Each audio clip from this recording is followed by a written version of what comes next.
A special thank you to each of our subscribers who make this channel possible. Here's today's story. In a dramatic escalation of tensions between federal and state authorities, President Donald Trump has taken a bold step by deploying the National Guard in response to protests in Los Angeles over his administration's immigration policies. This move, which bypasses California Governor Gavin Newsom's authority, has ignited fierce debates about presidential power and the implications for civil rights. The backdrop to this confrontation began with an immigration raid in Los Angeles' Garment District, which sparked protests from those opposing the deportation of undocumented migrants. Local and state officials had not requested federal assistance to manage these protests, yet Trump framed the demonstrations as a significant threat to national security. On social media, Trump described Los Angeles as being invaded and occupied by violent, insurrectionist mobs, a characterization that has drawn sharp criticism from opponents who argue that the president is inflating the situation for political gain. His rhetoric has only intensified the protests, leading to further unrest across the city. As tensions escalated, Trump directed his cabinet members to take any necessary actions to liberate Los Angeles from the migrant invasion. He emphasized the need for a strong response, stating, "Nobody's going to spit on our police officers. Nobody's going to spit on our military." This statement has raised questions about the actual incidents occurring on the ground, with many observers noting the lack of evidence for such confrontations. The president's decision to deploy approximately 2,000 members of the California National Guard marks a significant moment in the history of presidential authority. The last time a president deployed the National Guard without a request from a state governor was in 1965, under President Lyndon B.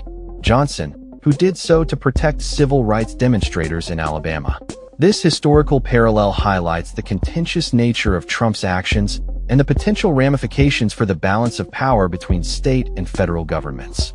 Supporters of Trump, including former House Speaker Newt Gingrich, argue that this situation is a clear representation of the political divide in America.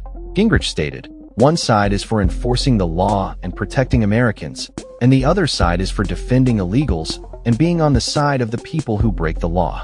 This sentiment underscores the administration's narrative that positions Trump as a protector of American citizens against perceived threats from undocumented immigrants. In the wake of the protests, federal agents have ramped up their operations across the country, targeting workplaces suspected of employing undocumented workers. This aggressive approach has led to sporadic protests nationwide, as communities rally against what they view as unjust immigration enforcement tactics. The White House has actively sought to control the narrative surrounding these demonstrations, sharing images and videos that depict the most violent moments while downplaying the peaceful aspects of the protests.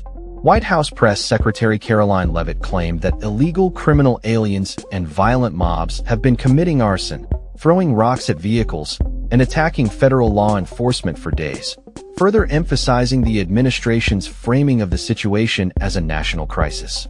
Governor Newsom, who has been a vocal critic of Trump's policies, responded to the deployment of the National Guard by formally requesting that the president rescind his call-up. He argued that federal actions are exacerbating tensions and inflaming the situation. Newsom's assertion that for them to succeed, California must fail reflects the deep political divide between the state and the federal government, particularly on issues of immigration and civil rights. Democratic officials have echoed Newsom's concerns, arguing that the protests are a direct reaction to Trump's aggressive immigration policies. Senator Alex Padilla of California criticized the administration for creating a crisis of their own making and emphasized the importance of standing up for fundamental rights and due process. Republicans, on the other hand, have rallied behind Trump's actions, asserting that he is rightfully exercising his authority to protect public safety. Representative Kevin Kiley stated that the president is concerned about the safety of federal officials in Los Angeles, who have faced violence and harassment. Kiley attributed the unrest to a series of reckless decisions by California's political leaders, casting the situation as a consequence of the state's leadership rather than federal actions. As the situation continues to unfold, Trump officials have indicated their readiness to escalate their response if necessary. Tom Homan, the president's border czar, suggested that the administration would not hesitate to arrest anyone, including public officials, who interfered with immigration enforcement activities. This statement raises significant concerns about the potential for increased tensions and the erosion of civil liberties in the face of aggressive federal enforcement. In summary, the deployment of the National Guard in Los Angeles represents a significant moment in the ongoing battle over immigration policy in the United States. With both sides firmly entrenched in their positions, the potential for further unrest looms large as the nation grapples with the complexities of immigration, state versus federal authority, and the broader implications for civil rights. The coming days will be crucial in determining the trajectory of this conflict and its impact on communities across the country.